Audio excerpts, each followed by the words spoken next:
Halo sahabat keluarga Pandu, bagaimana kabarnya hari ini? Semoga kita selalu berada dalam kondisi yang sehat dan selalu dimampukan Tuhan untuk melakukan setiap tugas dan tanggung jawab kita. Selamat bertemu kembali di channel Keluarga Pandu dalam program Studi Alkitab. Studi Alkitab kita kali ini diambil dari kitab Wahyu, Wahyu 21 ayat 1 sampai dengan 5. Sebelum mendengarkan penjelasan saya, silakan sahabat-sahabat keluarga Pandu membaca teks Alkitabnya terlebih dulu. Sebelum lanjut, jangan lupa subscribe, like, komen, dan share untuk membantu mengembangkan channel ini, supaya channel ini bisa bermanfaat untuk siapa saja. Di Yesaya 65 ayat 17 dan 66 ayat 2, Tuhan Allah sudah menjanjikan langit baru dan bumi baru kepada umatnya. Sekarang janji itu kembali diungkapkan melalui penglihatan Yohanes berkaitan dengan Yerusalem yang baru. Narasi ini memperlihatkan perbedaan pemikiran antara apa yang dikemukakan dalam Alkitab dengan pemikiran dualisme Yunani. Dalam dualisme Yunani, keselamatan merupakan pelarian jiwa dari alam duniawi kepada alam rohani yang bersifat kekal. Sementara dalam Alkitab, orang-orang yang ditebus atau diselamatkan tetap berada di bumi, bukan di surga. Karena itu dalam bacaan kita, dikatakan bahwa Yerusalem yang baru turun dari surga. Bumi juga tetap ada, dan orang-orang yang diselamatkan itu tetap berada di bumi yang baru itu. Karena itu sejak awal studi ini, kita diingatkan bahwa agak aneh kalau orang-orang yang diselamatkan berpikir tentang meninggalkan bumi ini dan bersatu dengan Allah. Allah bahkan akan datang dan berdiam bersama-sama dengan mereka yang diselamatkannya.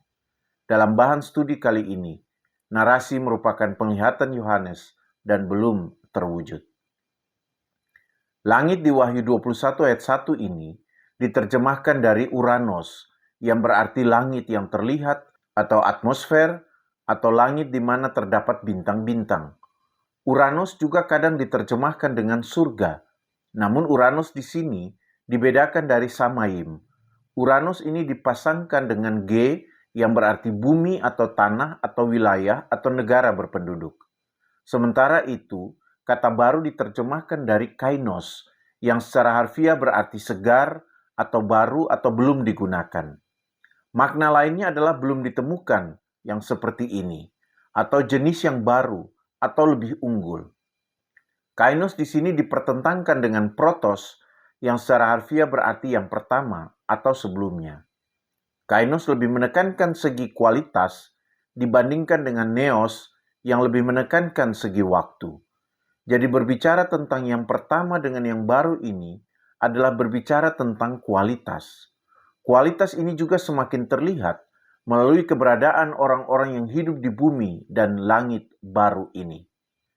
Dengan menggunakan kata aperchomai, Yohanes mengatakan bahwa langit dan bumi yang pertama atau yang sebelumnya telah pergi atau tidak berada di tempatnya yang sebelumnya lagi, atau oleh TBLAI dikatakan telah berlalu.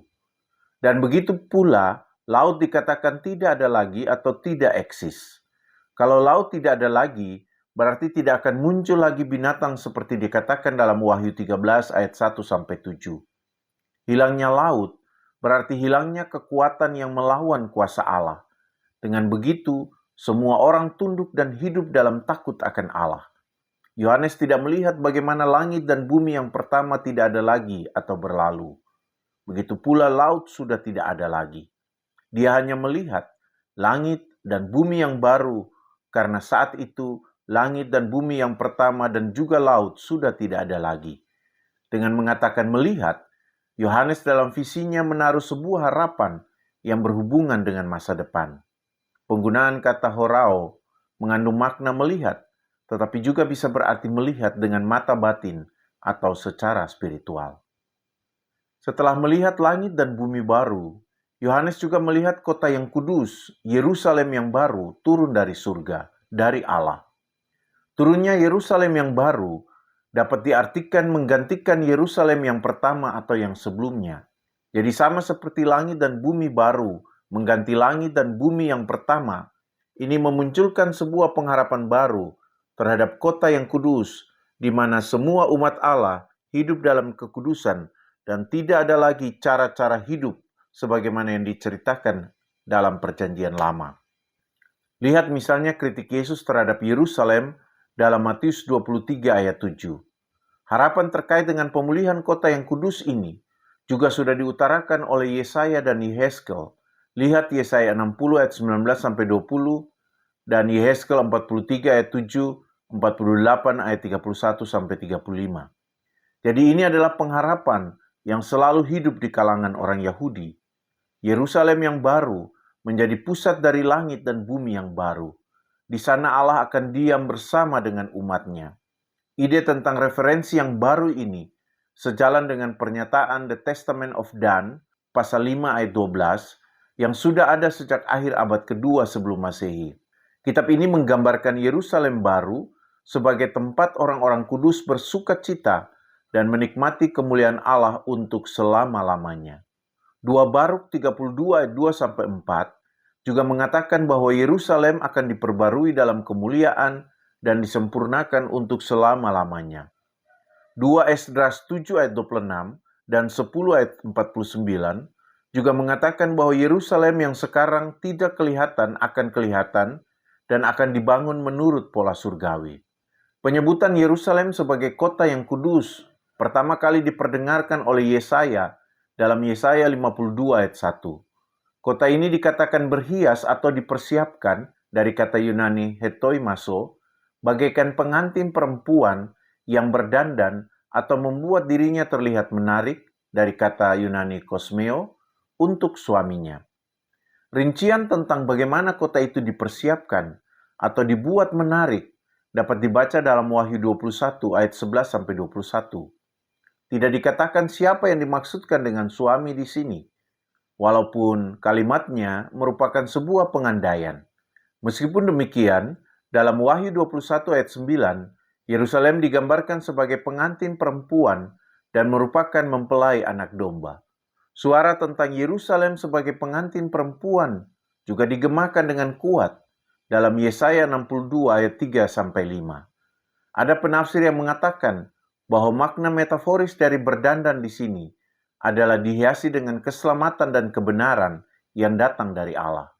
Dengan begitu, relasi intim yang baru terbangun dan kesetiaan lebih ditekankan kepada Allah. Setelah melihat, di ayat 3 dikatakan bahwa Yohanes sekarang mendengar. Kata mendengar diterjemahkan dari akuo, yang tidak hanya sekadar berarti mendengar, tetapi juga mengindahkan apa yang didengar. Dalam kaitannya dengan mendengarkan suara Allah, maknanya juga berarti mendorong orang untuk percaya atau beriman. Namun Yohanes tidak tahu siapa yang berkata. Hanya dikatakan bahwa ada suara nyaring dari takhta yang berbicara. Di Wahyu 4 ayat 2, sudah diinformasikan bahwa ada seorang yang duduk di takhta tersebut, namun tidak secara eksplisit menyebutkan siapa seseorang itu. Pernyataan bahwa kemah Allah ada di tengah-tengah manusia mengingatkan kita pada kemah suci atau tabernakel yang menjadi tempat kediaman Allah selama pengembaraan umat Israel di padang gurun. Ada 3 hal penting yang menjadi penekanan dari perkataan orang yang duduk di takhta itu. Pertama, kemah Allah ada di antara manusia. Kedua, Allah akan tinggal bersama manusia. Ketiga, mereka akan menjadi umat Allah dan Allah akan menyertai mereka sebagai Allah mereka. Beberapa penerjemah menafsirkan orang yang di takhta itu dengan Allah. Jadi suara yang didengar Yohanes adalah suara Allah. Ada penafsir yang mengatakan bahwa Yerusalem yang baru menjadi tempat kediaman Allah ini sejajar dengan Yehezkel 43 ayat 7. Atau referensi untuk Wahyu 21 ayat 3 ini adalah Yehezkel 43 ayat 7. Namun Yohanes dalam Wahyu 21 ayat 22 mengatakan bahwa dalam Yerusalem baru ini dia tidak melihat bait suci ada di dalamnya. Karena Allah, Tuhan yang Maha Kuasa, adalah bait sucinya. Jadi Wahyu 21 ayat 3 ini tidak benar-benar merujuk kepada Yehezkel 43 ayat 7. Yang menjadi tempat kediaman Allah adalah tabernakel, dari bahasa Yunani skene. Skene secara harfiah bisa juga diartikan tempat tinggal. Jadi bisa juga tidak dalam arti dibatasi atau menunjuk kepada sebuah bangunan atau tempat berdiam, Tetapi mungkin juga maksudnya bahwa tempat tinggal Allah atau Allah berdiam di tengah-tengah manusia. Skene dapat disejajarkan dengan bahasa Ibrani sekinah, yang menunjuk kepada kehadiran dan kemuliaan Allah. Perkataan heskene tuteu metaton antropon dapat secara harfiah diartikan tempat tinggal Allah di antara manusia. Karena itu perkataan ini sejalan atau sejajar dengan perkataan berikutnya, skenosei met auton, yang secara harfiah bisa berarti dia tinggal dengan atau bersama mereka. Skenosei berasal dari kata skenoo, yang juga asalnya dari kata skene. Skenoo memang bisa berarti tinggal atau berkemah, atau secara simbolis menggambarkan persekutuan yang intim. Dan persekutuan yang intim ini biasanya menunjuk kepada persekutuan yang intim dengan Kristus yang telah bangkit. Keintiman inilah yang juga kemudian ditunjukkan melalui pernyataan bahwa manusia ini akan menjadi umat Allah dan Allah sendiri akan ada sebagai Allah mereka. Ada perubahan dari antropos yang menunjuk kepada manusia secara umum kepada laos yang lebih secara khusus menunjuk kepada suatu bangsa atau yang secara khusus adalah umat pilihan Allah. Dalam Alkitab, umat Allah ini pertama-tama menunjuk kepada orang-orang Yahudi dan kemudian dalam tradisi atau pemahaman Kristen menunjuk kepada orang-orang Kristen atau orang-orang yang diselamatkan atau menerima keselamatan yang diberikan Kristus. Pernyataan di bagian akhir Wahyu 21 ayat 3 ini sejajar dengan pernyataan Yehezkel 37 ayat 26 sampai 28. Namun sedikit berbeda dari Yehezkel, penulis Wahyu berbicara tentang Laos sebagai umat dalam bentuk plural, sementara Yehezkel berbicara tentang Am sebagai umat dalam bentuk tunggal. Jadi dapat dikatakan bahwa umat Allah dalam Yehezkel bersifat partikular, sedangkan umat Allah dalam Wahyu bersifat universal. Selanjutnya dalam ayat 4 dikatakan bahwa Allah menghapus segala air mata mereka dan maut tidak akan ada lagi. Hal senada juga sudah diutarakan penulis Wahyu sebelumnya dalam Wahyu 7 ayat 17. Ex aleipho yang diterjemahkan TBLAI dengan menghapus juga mengandung makna melenyapkan atau membuat keadaan yang sebelumnya ada tidak ada lagi. Keadaan yang dimaksudkan di sini adalah air mata yang dihubungkan dengan maut. Jadi Allah melenyapkan atau meniadakan setiap air mata dari mata mereka karena kematian yang menjadi penyebab orang menangis tidak akan ada lagi. Begitu pula tidak akan ada lagi ratap tangis. Krauge secara harfiah berarti menangis dengan berteriak-teriak. Saya membayangkan situasi perkabungan seperti di Sumatera atau di Indonesia Timur, di mana orang menangis kadang sambil berteriak atau seperti bercerita tentang atau berbicara dengan orang yang meninggal. Begitu pula tidak ada kesusahan atau penderitaan atau rasa sakit. Penulis Wahyu 21 ayat 4 ini memberikan alasannya adalah karena hal-hal yang pertama atau yang ada sebelumnya akan berlalu atau pergi atau tidak ada lagi.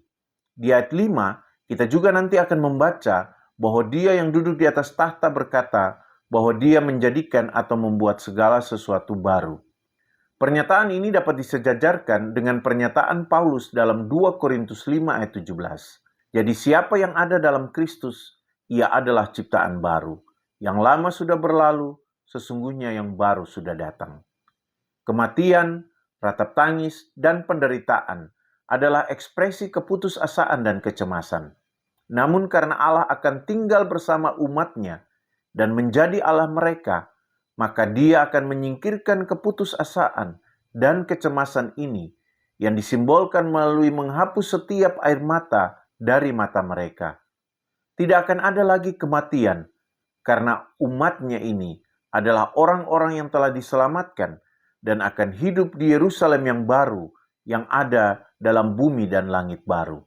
Langit dan bumi yang pertama, serta Yerusalem pertama, yang berisikan penderitaan dan kecemasan, akan berlalu, dan diganti dengan langit dan bumi, serta Yerusalem yang baru, yang di dalamnya tidak akan ada lagi air mata, sebagai simbol penderitaan dan kecemasan.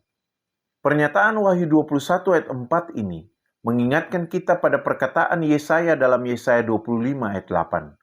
Pernyataan ini juga mengingatkan kita pada perkataan Paulus dalam 1 Korintus 15 ayat 54 sampai 55. Maut telah ditelan dalam kemenangan. Hai maut, di manakah kemenanganmu? Hai maut, di manakah sengatmu? Jadi dengan lenyapnya kematian, lenyaplah pula kesedihan dan penderitaan. Beberapa penafsir mengatakan bahwa meniadakan air mata sebagai simbol penderitaan dan kesedihan, keputusasaan, dan kecemasan ada hubungannya dengan ketiadaan laut yang dikemukakan di ayat 1. Penafsiran ini dihubungkan dengan tindakan Allah dalam Yesaya 51 ayat 10 karena laut dianggap sebagai penghambat bagi orang-orang yang ditebus. Di ayat 5, Dia yang duduk di atas tahta itu mengatakan bahwa Dia menjadikan atau membuat segala sesuatu baru. Panta yang diterjemahkan dengan segala sesuatu mungkin lebih menunjuk kepada semua keadaan setelah hadirnya langit dan bumi yang baru dan juga Yerusalem baru. Kembali lagi kata kainos digunakan dan diterjemahkan dengan baru. Tepatlah bahwa makna baru dari kata kainos lebih menunjukkan segi kualitas ketimbang waktu. Kualitas ini dicontohkan dengan dihapuskannya setiap air mata dan tidak adanya lagi kematian. Dengan begitu, umat Tuhan dijauhkan dari penderitaan dan kecemasan. Inilah sisi kualitas dari makna kata baru yang dimaksudkan di sini. Begitu pula manusia yang dijadikan sebagai umat Allah atau sebagai ciptaan yang baru dengan sebuah kualitas hidup yang baru juga. Inilah kualitas hidup di dalam kepemimpinan Allah. Bentuk present tense dari kata Yunani poieo yang dipakai di sini menunjukkan bahwa menjadikan segala sesuatu baru itu terjadi sekarang, bukan akan atau nanti atau di masa depan. Sekarang, saat berbicara dengan Yohanes, Allah menjadikan segala sesuatu baru. Yohanes selanjutnya diminta untuk menulis semua yang dikatakan atau yang didengarnya, karena semua yang dikatakannya itu dapat dipercaya atau berhubungan dengan iman dan juga benar. Dan itu juga berarti bahwa Dia yang mengatakan perkataan-perkataan itu dapat dipercaya dan benar. Pemahaman bahwa Allah dapat dipercaya atau setia dan benar juga diungkapkan dalam 3 Makabe 2 ayat 11. Beberapa penafsir mengatakan bahwa perintah untuk menulis semua ini berasal dari malaikat. Namun sulit untuk dipercaya bahwa yang memerintah adalah malaikat, karena di ayat 5 yang meminta untuk menulis adalah Dia yang juga mengatakan bahwa Dia menjadikan segala sesuatu baru. Beberapa penafsir mengatakan bahwa lebih baik menjadikan segala sesuatu baru ini ditafsirkan dalam terang masa depan atau lebih bersifat futuristik karena nyatanya Dia belum menjadikan hal ini sebagai tindakan yang konkret saat ini. Jadi pernyataan ini sejalan dengan Yesaya 43 ayat 19 dan Yesaya 65 ayat 17-18. Demikian studi Alkitab kita kali ini. Kiranya Roh Kudus menolong kita untuk mewujudkan kemuliaan Allah dan mewujudkan firman ini di dalam kehidupan kita setiap saat. Tuhan memberkati kita.